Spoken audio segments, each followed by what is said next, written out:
Mother of the There bride. are a number of words to describe the relationship between this mother and daughter. Inappropriate. But anyone who knows Lisa and Zoe knows the loving and unique bond they share. Lisa is now very excited to have Ian as her son and insists he call her mother. I now welcome Lisa up to say a few words.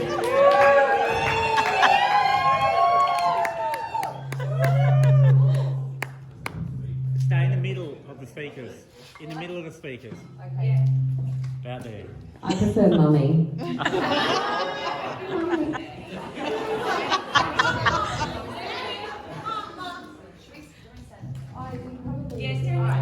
Okay, this is not my favourite thing to do, so I'm reading it.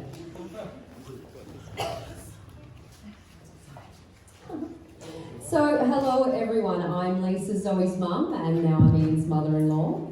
Hey son, that was my first line, which has already kind of been done, but anyway. On behalf of Nick and I would like to thank everybody for celebrating this epic day with us, and I'd especially like to say how lovely it is to spend this day with Ian's family, who've travelled so far to be here. This weekend has been an epic task in planning, and a sincere thank you for everybody that's lent a hand. It has been really beautiful setting things up. Zoe. Zozo. Little Buitza. Zozzy. Hum. My partner in filth, and Ron, my best pal, my love. I thought long and hard about what I was going to say today, and I'm reminded that what people fear even more than death is public speaking. Thank God for microdosing. 3rd of August 1992, I was handed, quite literally, my perfect fur baby. A thick head of black hair and shoulders to match. She took my breath away and has continued to do so, even more so today. Ian has done okay. I'm sure her dad Gary can agree that Zoe has always been such a steady, happy little person. Open, interested and polite. Abhorring bullies and not suffering fools. She has always had a keen sense of who to avoid, and more often than not, she was dead right. Ultimately though, she is incredibly gentle, thoughtful and kind. As a child, I would watch her stroking or holding her little friends' black faces, or she'd ask them if they were okay. Quite literally, she'd bend in front of them and be like, "Are you okay?" When she graduated grade 6, there were epic tears and teams of preppies and smaller kids hanging off her and crying so hard that she was leaving. When you watch children around Zoe, you can see that she's a natural child whisperer. She has always been incredibly cautious. As a very small child, I would watch her climb the steps of a giant slide, usually behind Taylor, and decide at the top that it was too high, then turn around and climb back down again. Taylor would be, woo! Her cautiousness was no sedative, however, when at 19 she told me she was going to travel around Europe alone for 3 months.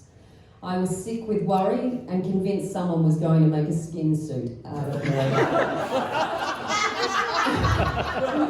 I would neurotically phone hostels to check if she'd arrived, hanging up in tears on one poor Italian hostel employee because he couldn't give me any news. Upon her arrival, Zoe soon called me back and screamed down the phone, "Stop this!"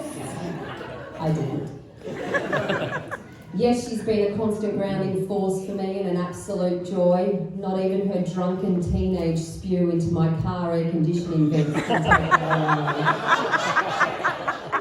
How I enjoyed waking her the next morning with a cotton bud, sending her out to clean the vents, which she willingly did. Some fun facts about Zoe. She gave all her Barbies pen tattoos, cut all their hair off and chewed their fingers and toes, and kept them in a sealed box under her bed. With her cousins Todd and Taylor and a video camera, they created a series called Captain Sham's Tales. Zoe often playing the creepy Weinstein-esque predator, Captain Sham.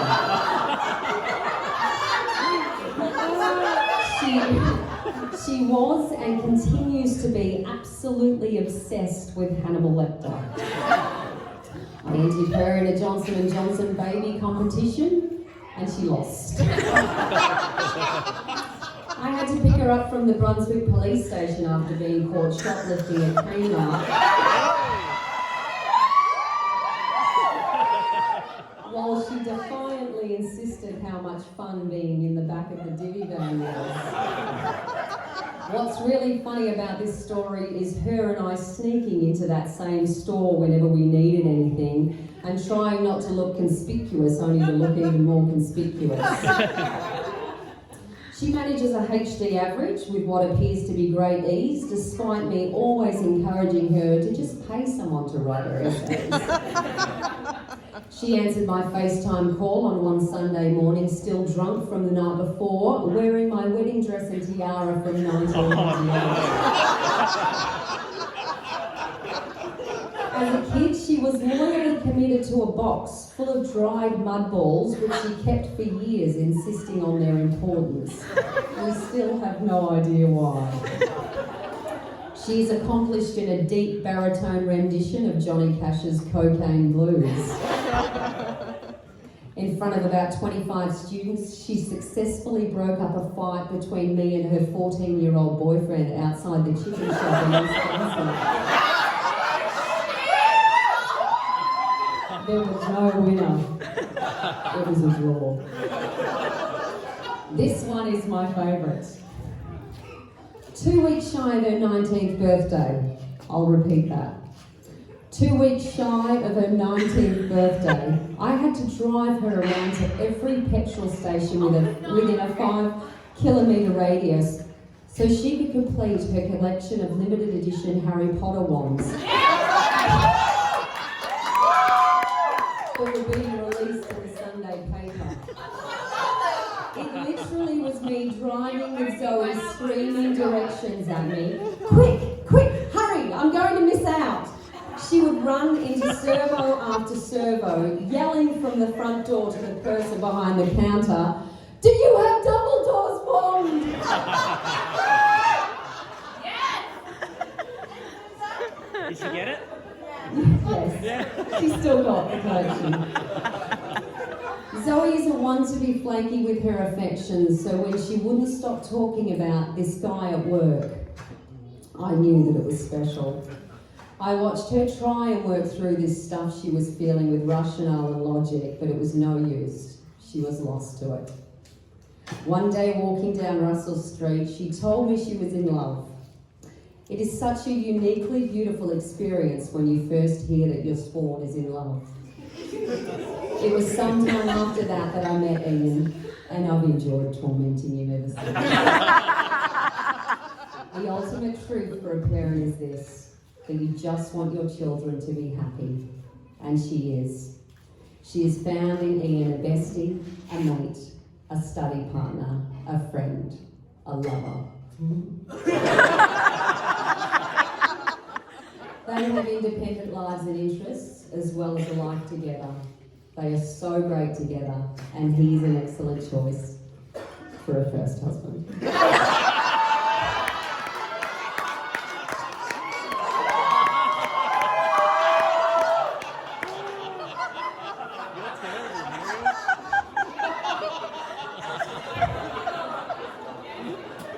I recall a special few months around 2014 that I lived with them, where the parent-child roles were completely reversed and I was in trouble for breathing. I'm sure Ian can agree at how much that arrangement enriched our relationship, and hopefully we get to do it all over again in about 30 years, and I'll be even more incontinent. Incidentally, I still think it was Peter who walked the dog poo through the house after he got sick. She's over there. Oh, yeah. A funny story I'd like to share during my frat stay with them while they were in Greece and I was left alone and it was my drinking days. I hit the local and decided it would be a good idea to invite some strangers back to party on.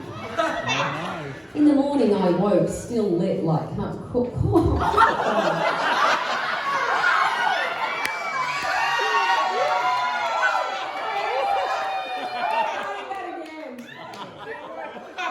I hit the local and decided it would be in the morning I woke, still lit like Courtney Love on crack. I fell on the couch in utter pain and glanced over to one of Ian's guitars, face down. Like a shooting arrow of epic horror, the sight of the back of the guitar covered in scratches rendered me incapable of moving. What had I done? How did this happen? I don't remember anyone channeling Slash last night. These weren't just superficial scratches, more like profound gouges. The next self-loathe-filled week saw me frantically ringing every guitar repairer I could find, getting quotes to get it repaired. The cost was almost as frightening as the dread I kept reliving at how I was going to explain what had happened. After what seemed like an eternity, I managed to find a replacement, but alas, it wasn't the same guitar. When they arrived home, I had to explain what went down and shamefully handed Ian the guitar. Ian looked surprised, gave a laugh, and then casually responded, "I have absolutely no idea if those scratches were there or not. It's just a shitty practice guitar. It's a real one."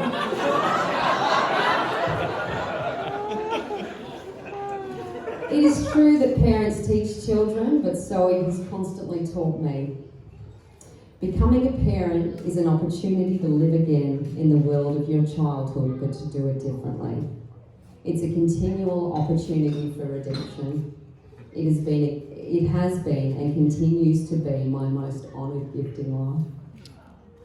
To Ian and Zoe, I say from my heart, congratulations. I wish you all the good things that life has to offer. You both rock.